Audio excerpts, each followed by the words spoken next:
Halo Sobat Hijau, hari ini dalam CEO Forum Penilaian Kandidat Emas Proper 2022, Journey to Gold sudah bergabung bersama saya Kevin Liliana. Ada Bapak Lukas Kurniawan, selaku Direktur Utama PT Austindo Nusantara ya Pak ya. Bapak apa kabarnya hari ini? Baik, apa kabar? Alhamdulillah baik, sehat. Luar biasa tadi presentasinya ya Pak ya. Puji Menyenangkan syukur. Ya. Nah, bisa diceritakan sedikit Pak sama Sobat Hijau yang lagi nonton di YouTube nanti, kesan atau hal menarik apa yang terjadi selama proses penilaian Future Fit Society Criteria? Prosesnya saya pikir bukan yang sangat menarik itu adalah suatu proses diskusi, di mana kami percaya bahwa perjalanan Future Fit Society Criteria ini adalah bagian dari suatu terintegrasi dengan program-program ESG ANJ. Dan ini adalah suatu perjalanan, journey, dan juga proses pembelajaran. Jadi dalam diskusi tadi itu kami juga bukan hanya melakukan pemaparan, tetapi kami juga mendapatkan melalui proses diskusi, mendapatkan masukan-masukan yang sangat penting di situ.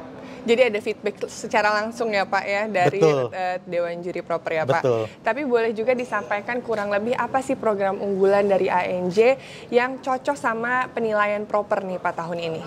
Baik, jadi kami sebagai perusahaan agribisnis tentunya adalah core kompetensi kami atau kompetensi utama kami itu adalah di bidang agriculture, di mana kami juga memahami bahwa siklus dari produk komoditi seperti kelapa sawit itu sangat volatilitasnya sangat tinggi, sehingga kami juga tidak ingin masyarakat sekitar itu mengalami imbas dari fluktuatif harga komoditi. Kami meyakini bahwa kedepannya seperti Bapak Presiden pernah sampaikan bahwa food crisis itu bisa terjadi, dan dengan program-program yang kami bangun, kami mengusung program ketahanan pangan, di mana di PT Sahabat Mewah dan Makmur yang terletak di Pulau Belitung, kami membawa program Gerbang Emas, gerakan membangun edamame untuk masyarakat di situ. Kemudian di wilayah Sumatera Utara kami membawa program Tani Mandiri, di mana kedua program ini adalah bagian dari program ketahanan pangan. Untuk Tani Mandiri menggunakan pupuk organik, Gerbang Emas juga yaitu pengembangan edamame, tetapi juga menggunakan pupuk organik kompos. Kami memiliki pengetahuan, knowledge untuk mengolah kompos yang bernutrisi tinggi sebagai bahan dasar pupuk, dan juga pengelolaan pencegahan terjadinya hama dengan cara-cara yang bersahabat terhadap lingkungan.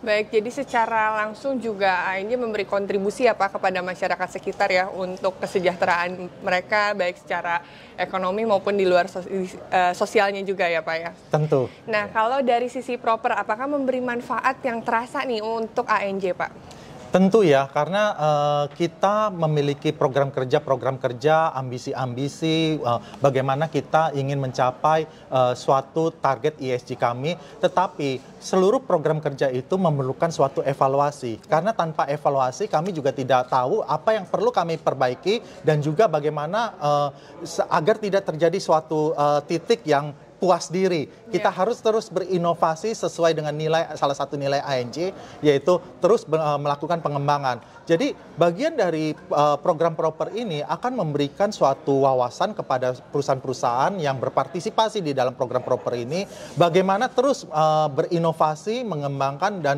bukan hanya baik kepada perusahaan, baik kepada bisnis, tetapi juga baik kepada lingkungan dan juga baik kepada komunitas sekitar. Baik, jadi saling bersinergi ya Pak ya, dari proper kemudian dari ANJ juga untuk turut andil dalam memberikan yang terbaik untuk masyarakat dan pastinya juga untuk lingkungan ya Pak ya. Nah, terakhir Bapak tolong disampaikan untuk generasi muda dan juga Sobat Hijau di luar sana untuk turut mendukung ANJ dan juga mendukung program pemerintah dalam melestarikan lingkungan. ANJ adalah suatu perusahaan yang sangat leading, sangat terdepan dalam penerapan program-program environment, social governance, atau yang kita kenal dengan ESG, yang terintegrasi dengan proses bisnis kami. Kami sangat mengintegrasikan ini karena kami percaya dengan integrasi program-program ESG kami dalam program bisnis kami dapat meningkatkan bukan hanya kesejahteraan masyarakat sekitar, tetapi juga memberikan suatu nilai tambah bagi perusahaan. Dan bagi sobat-sobat muda atau sahabat-sahabat hijau lainnya, Bumi kita hanya satu dan kita memiliki sumber daya yang terbatas, banyak sekali sumber daya yang tidak dapat diperbaharui, sehingga bagaimana kita menggunakan sumber daya tersebut harus secara bertanggung jawab dan secara ramah lingkungan dan bersifat berkelanjutan. Baik, terima kasih banyak Bapak, tipsnya pastinya sangat memotivasi Sobat Hijau di luar sana dan juga bikin mereka makin melek bahwa bisa bekerja sama dengan ANJ salah satunya untuk mensejahterakan dan juga melestarikan lingkungan. Terima kasih banyak Bapak. Terima kasih. Sukses selalu Pak Lukas ya. Terima kasih.